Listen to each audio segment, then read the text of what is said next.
오늘 주시는 우리 하나님의 말씀은 마태복음 1장 우리 18절에서 21절까지 제가 읽겠습니다. 예수 그리스도의 나심은 이러하니라. 그의 어머니 마리아가 요셉과 약혼하고 동거하기 전에 성령으로 잉태된 것이 나타났더니 그의 남편 요셉은 의로운 사람이라. 그를 드러내지 아니하고 가만히 꿇고자 하여 이 일을 생각할 때에 주의 사자가 현몽하여 이르되, 다윗의 자손 요셉아, 네 아내 마리아 데려오기를 무서워하지 말라. 그에게 잉태된 자는 성령으로 된 것이라. 아들을 낳으리니 이름을 예수라 하라. 이는 그가 자기 백성을 그들의 죄에서 구원할 자이심이라 하니라. 아멘. 예수님의 동정녀 탄생을 믿지 못하는, 하나님의 그러니까 신적 능력을 믿지 못하는 사람들이 많이 있죠. 오병이어 사건, 홍해를 가른 사건, 주님이 바다 위를 걸어가셨다.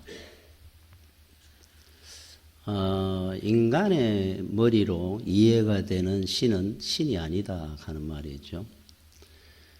우리가 하나님을 아는 부분이 얼마나 될까요? 어거스틴이라고 하는 대단한 그런 신학자도 자기가 평생 하나님에 대해서 공부를 하고 연구를 했는데, 내가 하나님을 아는 부분이 태평양 바다에 한 바가지 물만한 양일 것이다 그랬어요. 태평양 바다에 물 한 바가지 있다는 아무것도 모른다는 이야기입니다. 인간은. 그래서 바다 위를 못 걷는 것은 인간이라도 바다를 잠잠케도 하시고 가르시기도 하시고 걸어가게도 하시는 분은, 걸어갈 수도 있는 분은 하나님입니다. 홍해를 가르셨다 그러니까 한때 그런 말이 있었죠. 어느 신학자가 그 당시에 지금 홍해를 연구를 해보니까 당시에 그런 지역이 있었다 그래요. 우리 신안 앞바다처럼 갈대 바다였다. 그래서 갈대가 이래 자라 있는, 우리 그 저수지나 이런 데 가다 보면은 깊이가 한 50cm 정도 되는 물이 아주 얕은 부분이 있었다는 거예요. 그래서 그 부분을 걸어서 지나간 것을 바다를 가르렀다, 이렇게 과장되게 표현한 것이다. 그러니까 한 분이 이런 말을 했습니다. 그렇다면은 그게 더 놀라운 하나님의 능력이구나. 그 얕은 50cm 정도밖에 안 되는 갈대 바다에 애굽의 기병대가, 그 군인들이 수장해가지고 익사해가 죽었다고 하니까, 야, 그 대단한 하나님의 능력이시다 그랬어요. 그렇지 않습니까? 애굽의 기병대나 군대가 거기에 수장되었습니다. 그러니까 안 믿으려고 하는 사람은 어떻게든 안 믿으려고 하죠.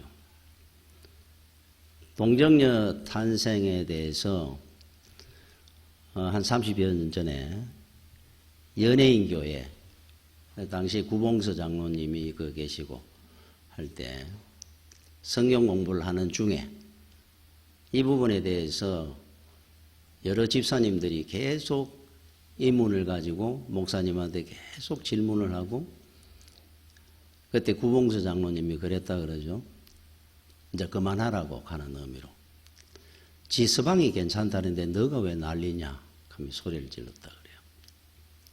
자, 요셉은 꿈 가운데 성령의 잉태하심을 알게 됩니다. 자, 오늘 동정녀 탄생 첫 번째는 마리아의 순종입니다. 약혼자가 있었는데도 마리아가 아기를 잉태합니다. 그 당시에는 돌에 맞아 죽는 징벌을 당합니다. 그런데 마리아는 죽음을 각오한 순종입니다. 절대로 이런 일은 내한테 있어서는 안 됩니다. 그랬는 것이 아니라 그 말씀에 순종을 한 거예요. 그러니까 그 순종으로 말미암아 성모 마리아의 은혜를 받습니다. 하나님의 말씀은 여러분들이 들으면서 지켜도 되고 안 지켜도 되는 말씀은 하나도 없습니다. 토시 하나, 접속사 하나도 의미 없는 단어는 없습니다. 다 듣고 순종해야 되고 그 말씀대로 우리는 살아야 돼요. 다니엘이나 모르드게처럼 목숨을 건 순종을 하는 겁니다. 하나님의 말씀을 여러분들이 들으면서 순종하지 아니하면은 한 번 안 하고 두 번 안 하고 하다 보면은 어떤 일이 생기느냐 하면은 사무엘상 3장 1절에 사무엘이 엘리 집에 자라면서 어릴 때입니다. 아이 사무엘이 엘리 앞에서 여호와를 섬길 때에는 여호와의 말씀이 희귀하여 이상이 흔히 보이지 않더라. 하나님의 말씀이 희귀해졌더라. 안 보이게 되더라. 없었더라. 그 왜 그랬냐면 그 당시에 제사장이나 이스라엘 백성들이 하나님의 말씀을 순종하지 않다 보니까 어느 때부턴가 말씀이 주어지지 않았던 거예요. 암흑시대가 된 겁니다. 블레셋과의 전쟁에서 참패를 당하는 일이 생기고, 자, 그래서 여러분들이 하나 이 순종에 대해서 꼭 알아놔야 될 것이 하나 있습니다. 자, 설교를 통해서, 기도를 통해서 여러분들이 하나님의 말씀을 들을 때, 또 기도를 할 때 감동이 오거나 하는 응답이 있습니다. 그 감동이 오고 할 때, 응답이 올 때 그 말씀을 흘러버리지 말고 하나님이 나한테 주시는 그 말씀이라 생각하고 담아야 돼요. 새겨야 됩니다. 그 말씀을 가지고 순종하고 살려고 결심을 해야 돼요. 그러면서 우리가 결심을 해가 혹 넘어지기도 하고 또 결심을 하고 이렇게 해나가는 겁니다. 그런데 아예 말씀을 들으면서 순종하지 아니하고 실행하지 않는 것이 습관화돼 버리면은 나중에 되면은 하나님의 말씀이 귀에 안 들어옵니다. 기도를 해도 어떤 감동이나 응답이 전혀 징조가 없어집니다. 한 번 안 듣고 한 번 안 듣고 하다 보면은 그러면 말씀은 귀에 안 들어오고 희귀해지니까 말씀이. 그러다 보면은 그 다음에 들어오는 것이 시험이 옵니다. 아예 말씀이 귀에 안 들어오기 시작을 해요. 그게 제일 두려운 겁니다, 사실은. 하나님의 말씀을 여러분이 들을 때 그 말씀에 어떤 마음이든 감동이 오고 이해가 된다라고 느껴질 때는 그 말씀을 가지고 자꾸 순종을 하려고 노력을 해야 돼요. 그러면 하나님의 말씀이 끊어지지 않습니다. 계속 그 말씀이 주어집니다. 우리가 그 말씀을 먹으면서 자라납니다. 신앙이 성숙해지고. 아예 처음부터 들으면서 아예 그 관심을 안 갖고 이래 듣기 시작하다 보면은 말씀이 딱딱해지기 시작하고 귀 밖에 다 흘러나갑니다. 그때부터는 말씀이 안 들어옵니다. 그게 말씀이 희귀해지고 끊어지는 거예요. 제일 우리가 인생 살면서 두려운 것이 바로 그 부분입니다. 말씀을 듣거든 그 말씀을 순종하려고 여러분들이 힘을 써야 됩니다. 기도를 하고. 그러면 여러분이 인생 사는 동안에 어떤 문제가 있고 어려움이 있을 때 말씀을 통해서 해결을 받는 거예요. 놀랍습니다. 내가 이런 문제가 있고 사업에 문제가 있고 가정에 문제가 있고 건강에 문제가 자녀가 문제 있어요. 신기하게도 각기 올 때 문제는 다 다릅니다. 사람마다. 저는 설교를 하나를 가지고 합니다. 모양에 따라 가지고 다 응답을 받고 갑니다. 한마디의 말씀, 예화 하나를 가지고도. 그게 얼마나 큰 은혜고 능력인지 몰라요. 그런데 와가지고도 막막하였다 가면은 얼마나 안타깝습니까? 해결받을 수 있고 응답받을 수 있는 길이 있었는데 그걸 우리는 두려워해야 돼요. 순종하는 겁니다. 마리아처럼 어떤 일이 있어도 목숨을 걸고 순종을 하는 거예요. 자, 오늘 성탄에 잊어서는 안 되는 말씀이 하나 있죠. 요한복음 3장 16절 하나님이 세상을 이처럼 사랑하자 독생자를 주셨으니 이는 그를 믿는 자마다 멸망하지 않고 영생을 얻게 하려 하심이라. 자, 독생자를 주셨으니 하나님이 우리한테 독생자를 보내주시고 독생자 예수 그리스도는 우리를 위해서 죽으셨습니다. 곽선희 목사님은 그 집이 북한에 있을 때 굉장히 부자였다 그럽니다. 그런데 그 아버지가 4대 독자였었다 그래요. 그러니까 할아버지는 3대 독자. 이제 자기 때 와서 이제 아들이 둘이 생기고 이래. 그러니까 이제 할머니가 3대 독자하고 결혼한 거잖아요. 요즘은 그런 일이 없습니다만 옛날에는 대가 끊긴다 그래가 아들 못 놓으면은 쫓겨가기도 했다 그럽니다. 결혼을 해가 여자분들이. 자, 할머니가 이제 결혼을 했는데 아들을 못 낳았습니다. 딸만 낳았습니다. 그러니까 그 서름이 얼마나 컸겠습니까? 그런데 식사를 할 때 기도를 돌아가면서 하셨다 그래요. 할아버지 하시고 뭐 점심은 뭐 할머니가 하시고 저녁에는 아버지가 하시고 그 다음날 아침에는 또 어머니가 하시고 또 할아버지가 하시고 이렇게 돌아가면서 식사 기도를 했다 그럽니다.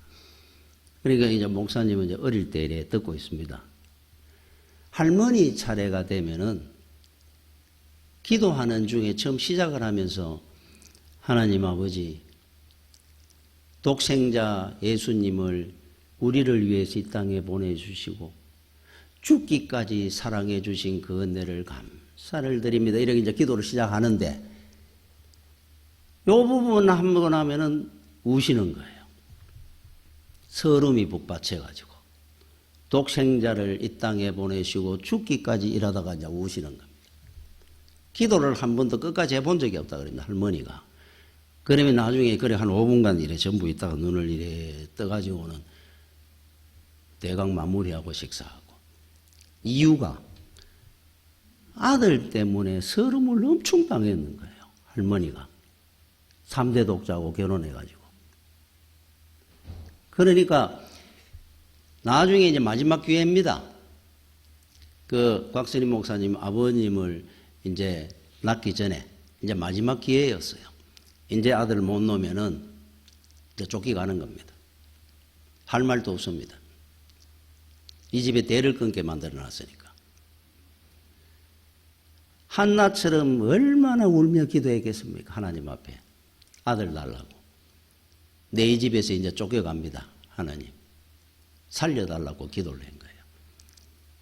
그러다가 아들을 낳았는데 낳자마자 물은 겁니다.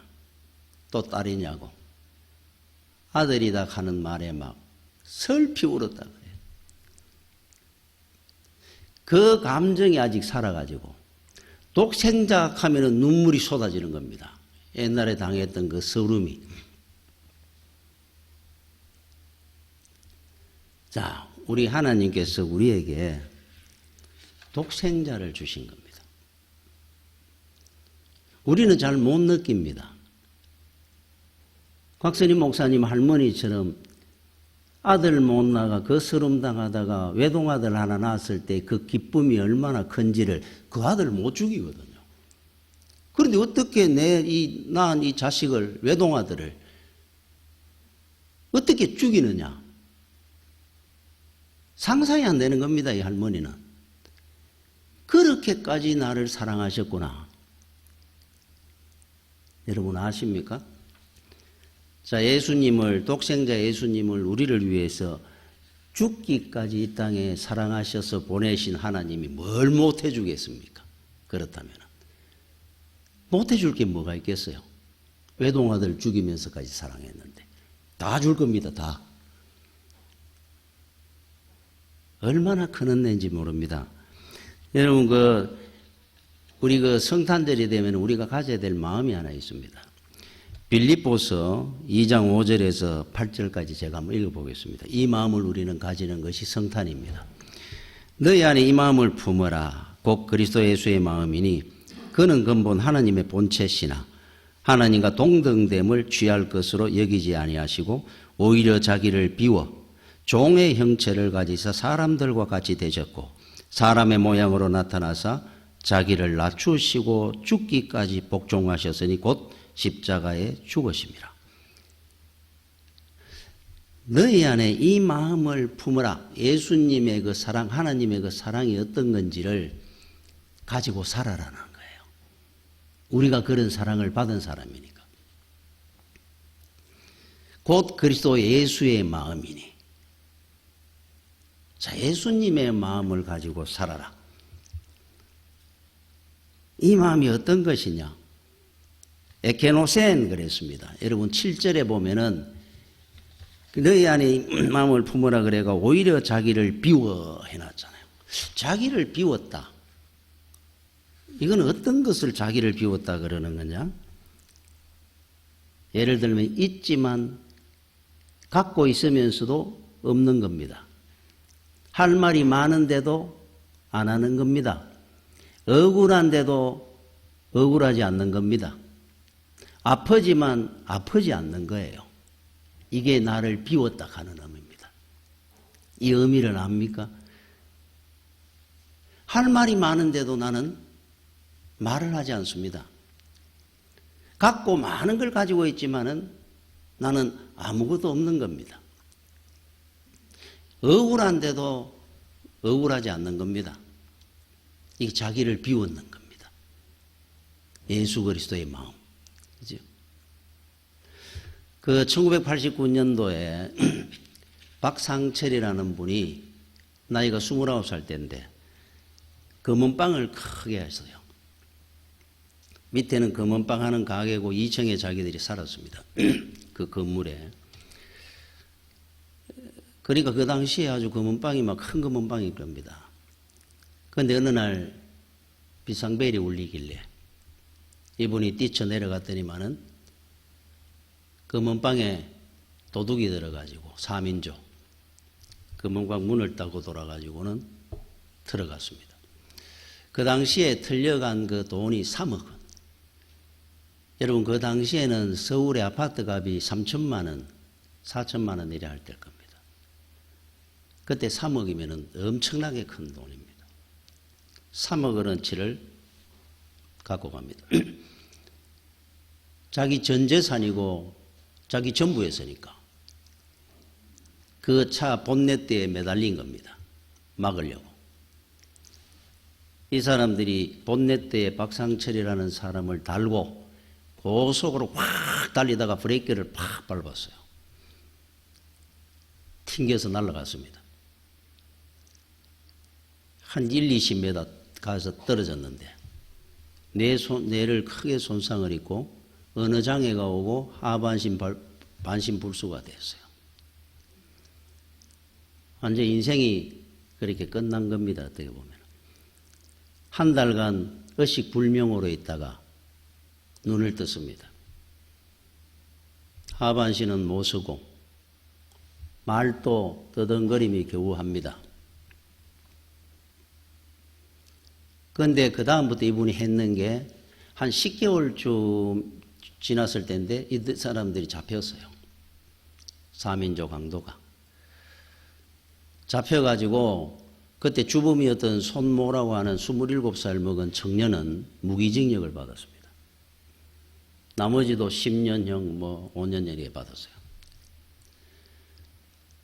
이분이 일어나가지고 이제 겨우 몸 움직일 쯤 돼가 한 6개월쯤 됐을 때부터 그 주범이 있는 그 교도소를 매일 면회를 갑니다. 시간이 날 때마다. 그 사람을 붙들 앞에 두고 그럽니다. 나는 괜찮다고. 이분들이 돈은 다 탕진해버리고 아무것도 남은 게 없었습니다. 자기는 장애가 왔고. 그런데도 나는 괜찮다는 거예요. 당신 예수 믿으라고. 당신을 하나님께서 부르시려고 나를 만나게 하신 것 같다. 그러니까 예수 믿으세요. 간절한 마음으로 면회를 갑니다. 이 사람이 거절을 합니다. 안 만나겠다고 이제. 그런데도 꾸준하게 면회 신청을 하고 간절하게 복음을 전했어요. 한 2년쯤 지났을 때 이 사람이 눈물을 흘리며 회개를 했습니다. 잘못했습니다. 내가 당신한테 잘못한 것을 갚는 길이 예수 믿는 길이라면 예수 믿겠습니다. 감동을 한 겁니다, 이분이. 그리고 세례를 받고 감옥에 있으면 다른 사람들한테 복음 전하는 사람이 됐다 그래요. 자기 마음을 비우고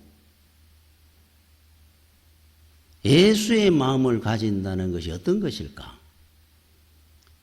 이게 성탄의 마음이거든요. 예수 그리스도의 마음입니다. 이거를 우리 보고 본받으라 그럽니다. 사도 바울은.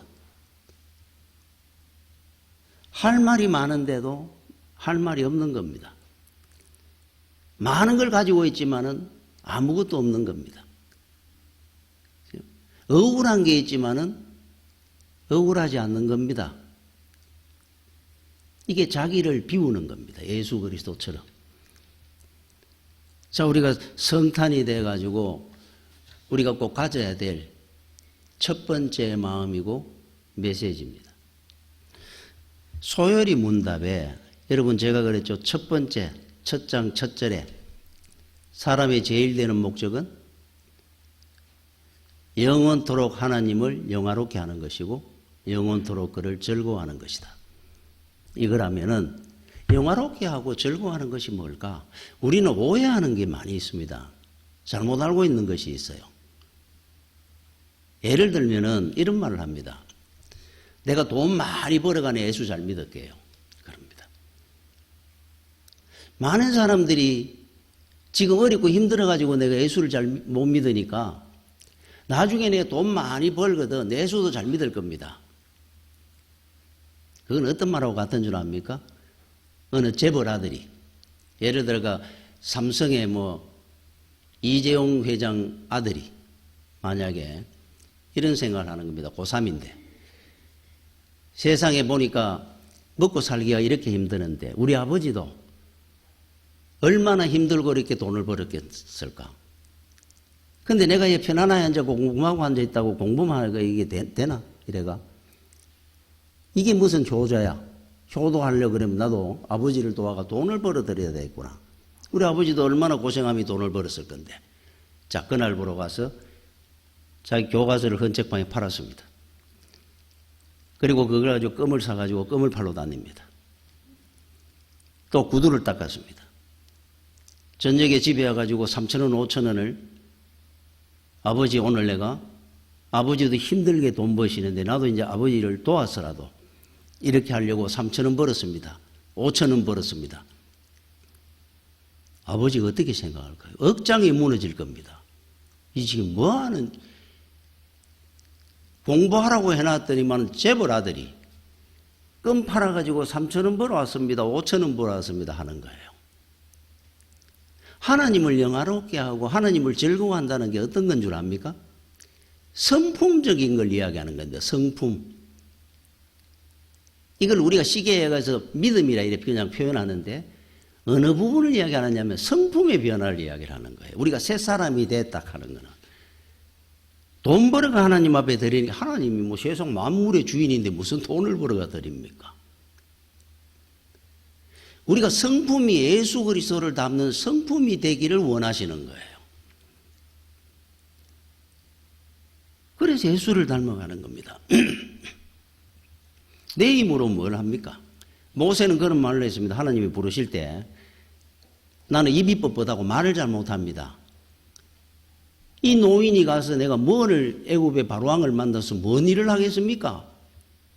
하나님 네 가진 게 뭐냐? 이 막대기 하나밖에 없으니 그거 가지고 가거라.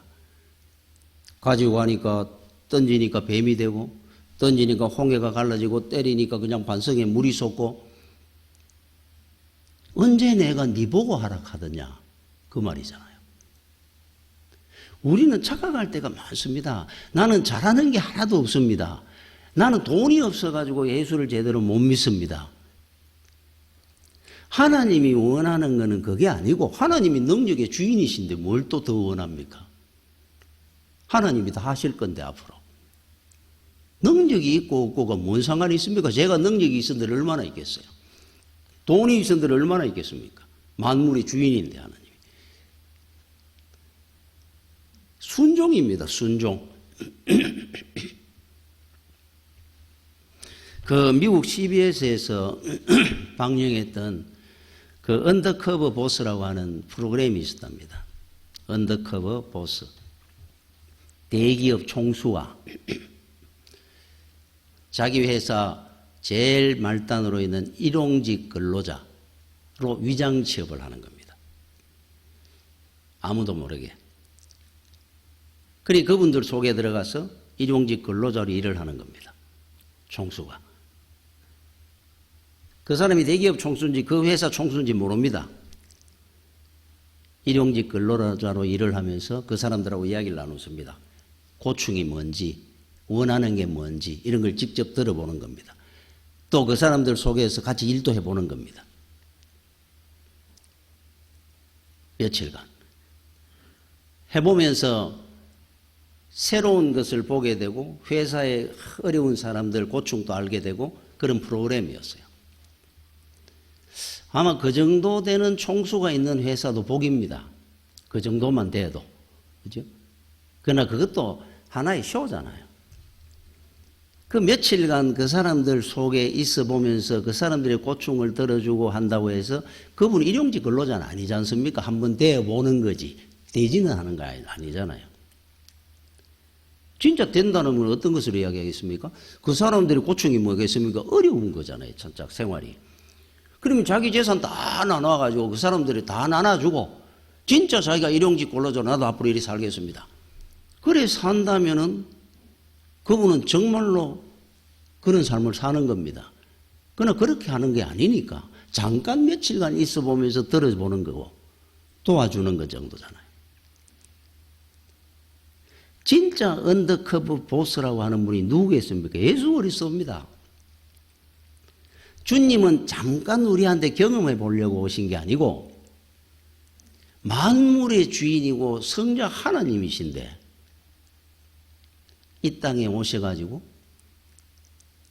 정말 가난한 집에 말구유에 태어나시고 가난한 목수의 아들로 태어나셔가지고 실제로 제일 비참한 중에 갈릴리에서 비참하게 사셨던 분이에요.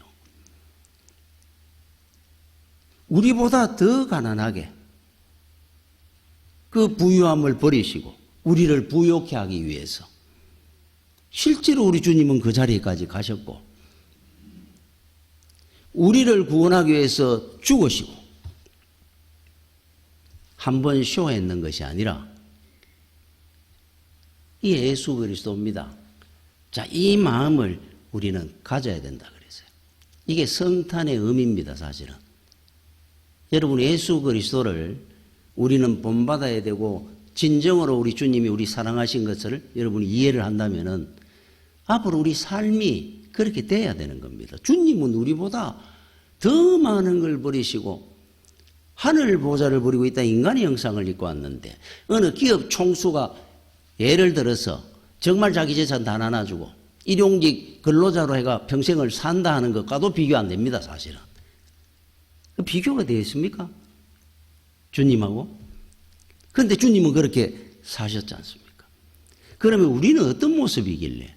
여러분 디도서 3장 3절에 4절까지 우리도 전에는 어리석은 자요 순종하지 아니하는 자요 속은 자요 여러 가지 정욕과 행락과 종로로 사는 자요 악독과 투기를 일삼은 자요 가정스러운 자요 피차 미워한 자였으나 우리 구주 예수 하나님의 자비와 사람 사랑하심이 나타날 때에 이래 나왔어요. 자, 우리는 속은 자다. 제가 한 30년 전에, 요즘은 안 그렇겠죠. 어느 파티마 병원이었습니다. 응급실에 제가 간 적이 있어요. 거기에 이제 가니까 병실이 없어가지고 응급실이 꽉 찼습니다.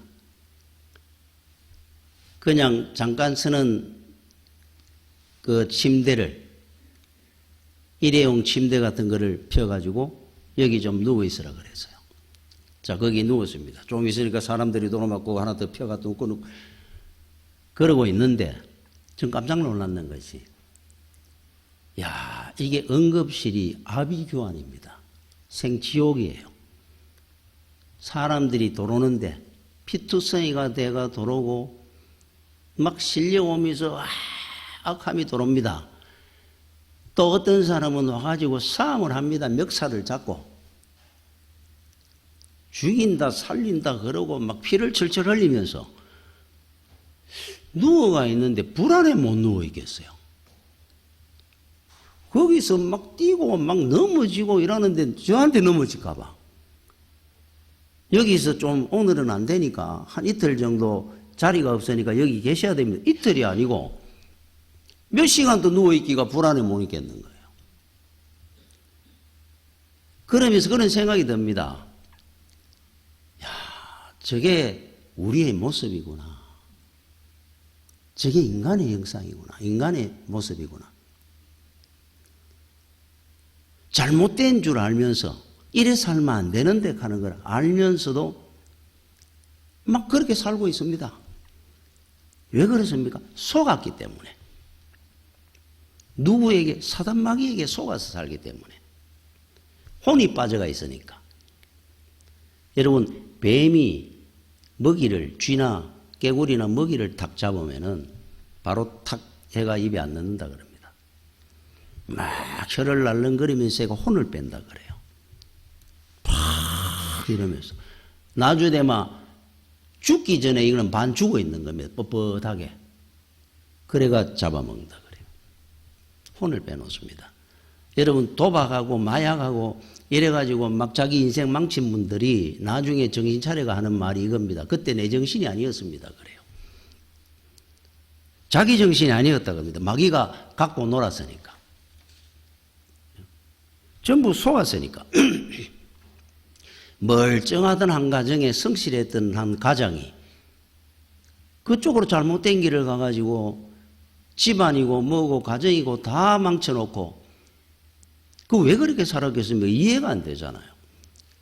정성 카지노 뭐 PD 수첩인가 한번 하는 거 보니까 수십억 재산가였는데 도박을 정성 카지노에서 다 날리고 어느 폐차 안에서 노숙자로 사는 사람이 있더라고요. 노숙자로. 아니 돈이 없었는 것도 아니고 수십억 있었다 그럽니다. 뭐 하라고 그걸 가지고 카지노 가가지고 가족 다 흩어지게 만들고 노숙자가 돼가 살아요. 그게 제정신입니까? 그러잖아요. 제정신이 아니라서 그렇습니다. 마귀가 혼을 빼놓고 가지고 놀았으니까. 그래서 3장 4절에 우리 구주 하나님의 자비와 사람 사랑하심이 나타날 때 이제 제정신 드는 겁니다. 예수를 믿으면 그때부터 은혜를 받는 겁니다. 새 사람이 되는 겁니다. 왜 그렇게 우리가 이렇게 됐느냐?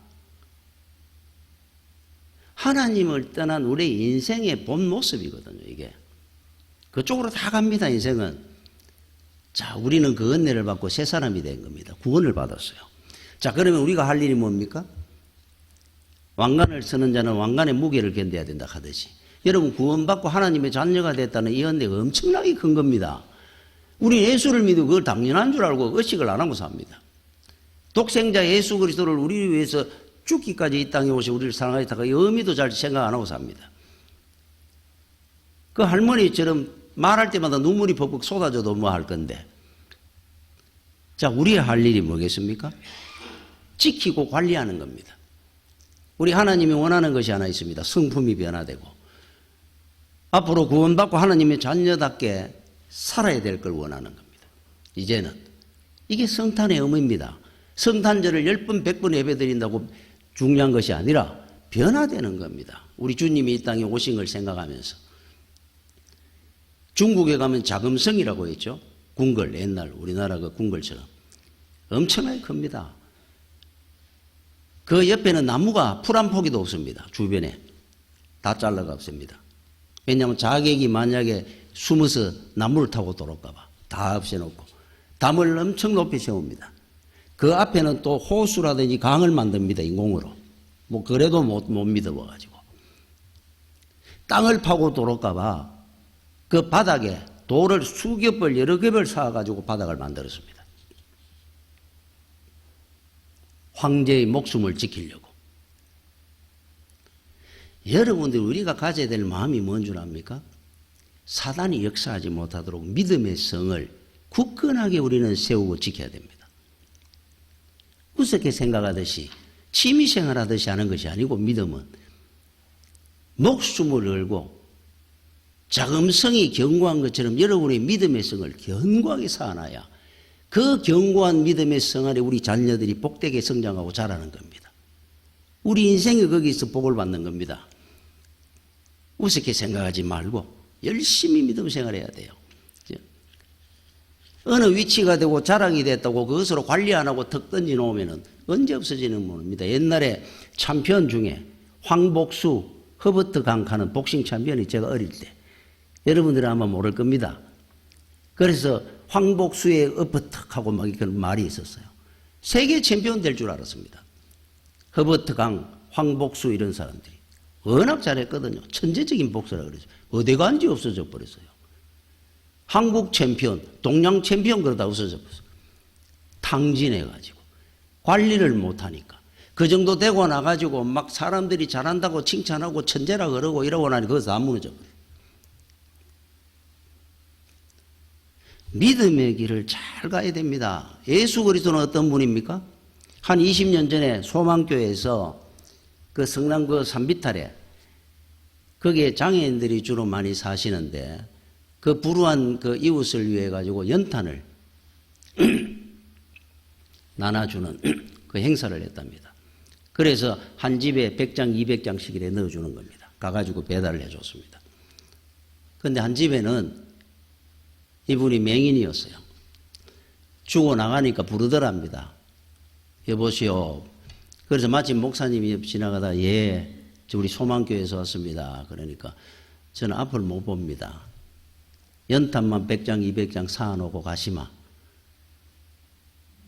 우리 집사람도 앞을 못 보는다. 나도 우리 둘이 사는데 저걸 누가 갈며 구멍을 어떻게 맞추습니까? 갈아줄 수가 없잖아요. 늘 구멍을 맞춰줄 수가 없잖아요. 듣는데 암담하더라 그래요. 이게 한계입니다. 인간의. 맹인된 사람한테 연탄만 갖다 주면 뭐 하겠어요. 어느 날 그 물었다 그러지 않습니까? 이 석가모니에게 제자들이 저 사람은 문둥병자인데 어떻게 하면 좋겠습니까? 저 사람을 데려와 가지고 저게 왜 저렇습니까? 저거는 전생에 자기 죄가 많아가 저렇다. 석가모니가. 공자는 데려가서 치료해 줘라. 마호메트는 도와주든지 아니면 저 멀리가 처치하든지 해라. 예수님은 나병 환자를 보시고 누가복음 5장 13절에 예수께서 손을 내밀어 그에게 대시며 이르시되 내가 원하노니 깨끗함을 받으라 하시니 나병이 곧 떠나니라. 예수님입니다. 요한복음 9장에 나면서부터 맹인된 사람이 있었습니다. 저 누구 죄 때문입니까? 자기 죄 때문입니까? 부모 죄 때문입니까? 하나님이 하시는 일을 나타내고자 함이니라. 그러면서 너는 실로암에 가서 씻으라 하시니 씻으니까 곧 눈이 깨끗해져가 떠졌더라. 예수님이에요. 인간이 할 수 있는 게 뭡니까? 말들은 많이 합니다. 상처가 되도록 오히려. 예수님은 해결을 하시잖아요. 그걸 위해서 이 땅에 오신 겁니다. 주님은. 자, 오늘 성탄절입니다. 이 땅에 태어난 우리 주님을 우리는 찬양을 합니다. 우리 죄 때문에 이 땅에 인간의 형상을 입고 오셨으니까.